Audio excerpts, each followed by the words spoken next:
Zəhmət çəkən adamlar var, əli qabar bağlayır. Ona hörmət eləyir, əllərindən öpək. Deyək, sən nə mömin adamsan. Biz oruç tutana deyir, maşallah mömin adamdır. İşləyən adam var, alnının təri ilə ruzu qazanır. Onun əlindən öpəsən və deyəsən, bu nə imanlı adamdır, nə mömin adamdır. Möminliyin meyarı budur. Təkcə namaz qılıb alnını səcdəyə qoymaq deyil.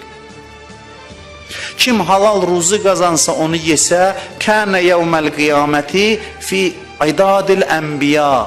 Bundan o yana nə deyim? Buyurur ki, kim halal ruzu qazanıb yesə öz zəhməti ilə qiyamətdə peyğəmbərlərin cərgəsində olar. Ənbiyaların, peyğəmbərlərin.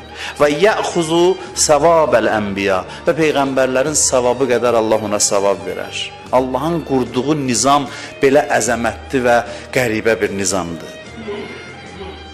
Məişət, çalışmaq, ruzu qazanmaq çox mühümdür.